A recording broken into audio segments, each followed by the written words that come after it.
Il y a très longtemps, avant que le temps ne s'écrive sur les pierres, un royaume puissant s'élevait là où se trouve aujourd'hui le village d'Ungola.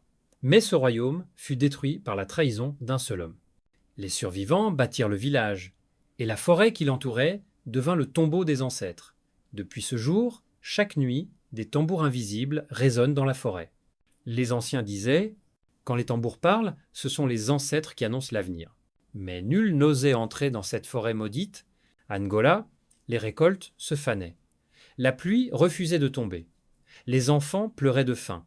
Un soir, les tambours résonnèrent plus fort que jamais. Doum, doum, doum. Sous l'arbre du conseil, le vieux sage Maïna parla. Les ancêtres appellent l'un d'entre nous. Celui qui suivra leur voie découvrira la vérité, mais il devra affronter l'invisible. Tous baissèrent la tête. Tous, sauf Kaya, fils du forgeron, un jeune homme téméraire. Je partirai. Si les tambours cachent la clé du salut, je la trouverai. Maïna soupira et lui remit une amulette de cuivre. Garde-la près de ton cœur. Et souviens-toi, la curiosité sans sagesse mène à la folie.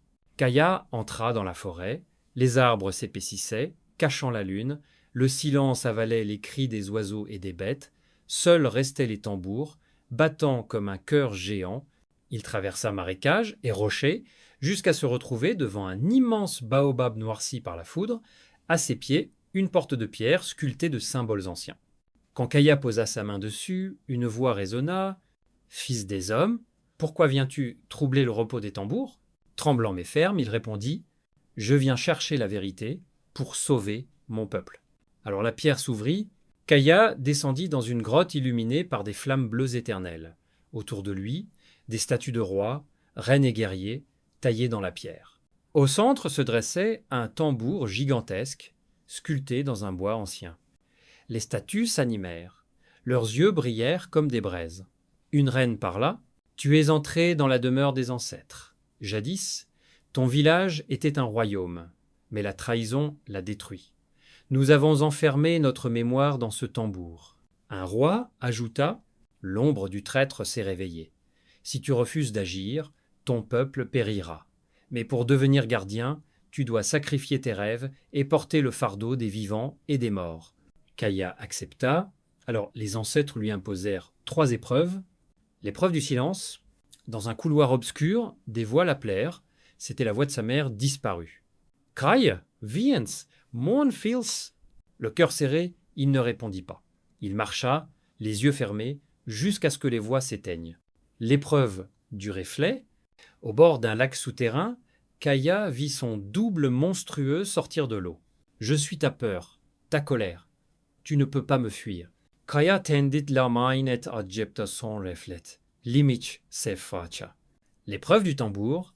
Les ancêtres lui remirent 2 baguettes d'or. Frappe le rythme de ton cœur. Kaya joua down, down, down, down, down. La caverne trembla. Les flammes bleues devinrent dorées. Les statues s'agenouillèrent devant lui. Désormais, tu es le gardien des tambours sacrés. Quand Kaya revint au village, la pluie tomba pour la première fois depuis des lunes. Les récoltes renaquirent. Le peuple cria son nom.